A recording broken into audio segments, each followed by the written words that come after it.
Ninja chegou na Netflix, é claro, vamos comentar tudo o que aconteceu nessa série. E, gente, assim, já começa ali, né, a gente percebendo que a família que é Shinobi, né, que são ninjas, estão afastados ali há 6 anos, especialmente por conta da suposta morte, né, de um dos membros da família. Então, eles se afastaram disso até que as circunstâncias mudam com a volta dos Fuma e eles precisam retornar às atividades. E começando pelo Haru, ele inicialmente não tem tanto interesse assim pelos negócios da família, ele não tá muito satisfeito com a situação, ele também carrega uma culpa por conta aí dessa suposta morte do irmão dele, então ele se culpa porque ele não matou o assassino. Então ele tem uma série de questões. Além disso, boa parte ali do arco dele tá relacionada a Karen, né? Ela que descobre ali sobre a situação dele, da família, deles serem shinobis.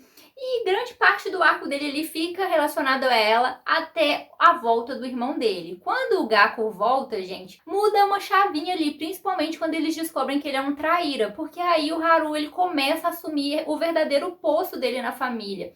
Ele assume ali as rédeas da situação, afinal de contas, com o retorno do irmão, que não tinha morrido por culpa dele e ainda transformado, ele precisa assumir as rédeas da família a partir de então. Então realmente tem uma virada de chave para ele, né? O personagem vem numa crescente e ele no final ele toma a frente da situação, ele enfrenta o irmão dele, também enfrenta o Yosuke. Então assim, ele no final ele tá numa super crescente e como sacrifício, digamos assim, o relacionamento dele, né, gente, com a Karen, que os dois se gostam bastante, mas por ela não estar envolvida ali naquele universo, apesar dela saber a verdade, ela não pode contar nada pra ninguém e tem ali a condição dos dois ficarem afastados. Então, esse é um peso que ele carrega, deles se gostarem, mas não poderem ficar juntos. Por outro lado, a gente tem a Nagi, né, que é a irmã dele, e ela ali ainda é meio inexperiente, tá aprendendo muita coisa, e ela sempre acreditou que o irmão dela estava vivo. E aí ela sofre aquela grande decepção, porque quando o Gaku retorna, ela descobre que, na verdade, ele se tornou um Fuma, e aí, gente, para ela, né, o chão se abre ali, o mundo se abre, e ela realmente, durante ali a primeira temporada, tá ali meio que aprendendo as coisas e tá muito envolvida com essa questão do irmão dela. Então ela realmente sofre uma grande decepção no final. Na verdade, a família inteira fica muito abalada, né? Ela fica muito abalada e os pais também. Falando da Yoko e do Soichi, gente, inicialmente dá pra perceber que o casamento dos dois tá meio abalado, né? Eles estão vivendo uma certa crise ali. E quando eles retomam o posto de Shinobis, parece que a situação melhora entre eles, né? Parece que eles realmente nasceram para isso. Então, o clima melhora, o clima entre a família, o clima entre os dois. Então, as coisas melhoram. E os dois também sofrem esse grande baque com a questão do filho, né? Afinal de contas, seu filho retorna e tem aquela felicidade, mas depois você descobre que ele tá jogando no time contrário, você não quer enfrentá-lo, mas ao mesmo tempo você não tem muita opção.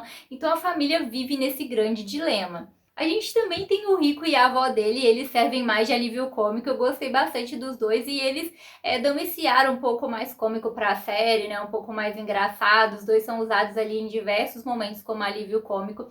E são dois personagens também interessantes e tem essa dualidade, né? Da experiência com a inocência ali, né? Com a falta de experiência dele aprendendo as coisas. Por outro lado, a gente tem o Gaku, né? Inicialmente é como se ele tivesse morrido, mas na verdade, quando eles enfrentam ali o Fuma, ele sobreviveu e depois disso ele conhece melhor esse outro lado da moeda e decide trocar de time. Então eles bolam toda uma situação para ele retornar como um infiltrado na família, até que eles descobrem ali qual era a verdadeira intenção dele. Então ele é um personagem bem complexo e ele traz para a série essa dualidade. Primeiramente porque ele apresenta o lado dos Fuma pra gente, que falam ali um pouco dos Shinobis, né? Tem uma crítica aos Shinobis porque eles servem a uma agência e eles defendem ali que essa agência nem sempre tem intenções boas, tem interesses políticos por trás, tem interesse de pessoas maiores, então eles levantam uma crítica sobre isso e tem essa dualidade de pensamento, quem tá certo nessa história toda. Mas por outro lado a gente tem os Fuma ali, que também tem uns planos meio mirabolantes, que também querem um envolvimento na política,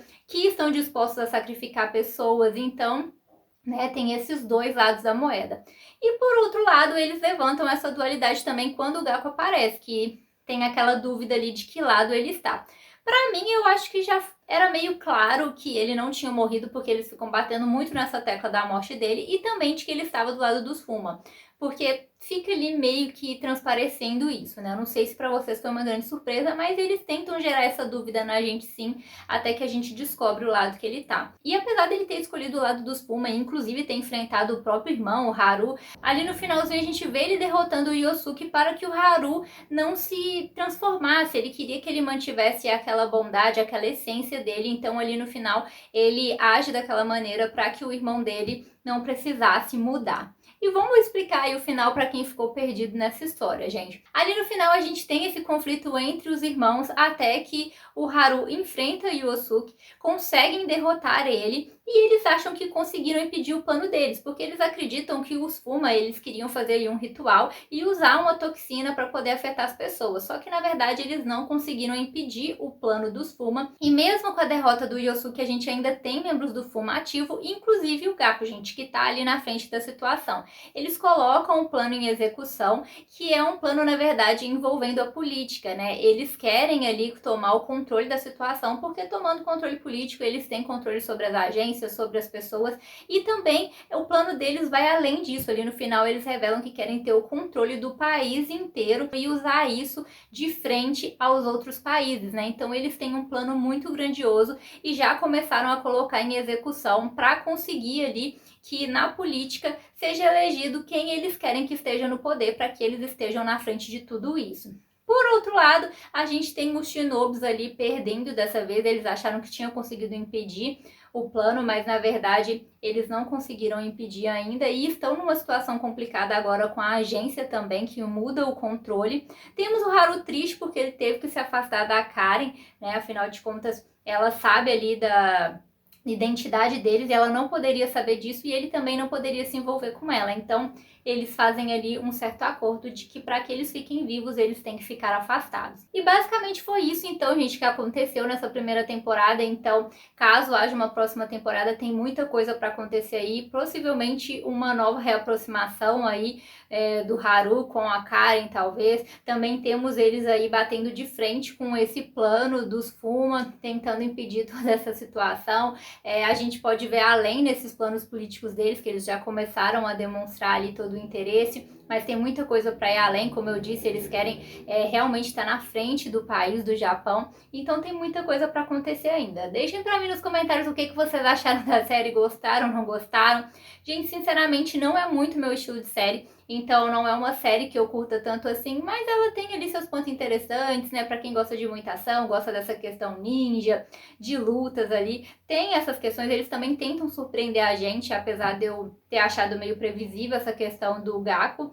Eles tentam ali trazer uma certa surpresa, tem esse âmbito familiar que eu gosto, né? De ver a personalidade de cada membro da família, a união deles e ao mesmo tempo as diferenças. Esse ponto é bem interessante. E eles trazem uma reflexão ali também em relação a essa família, porque eles vão ter que bater de frente com o filho, mas ao mesmo tempo eles querem resgatar ele. Então esse aí é um ponto bem interessante na série. Então é isso, galera. Tchauzinho!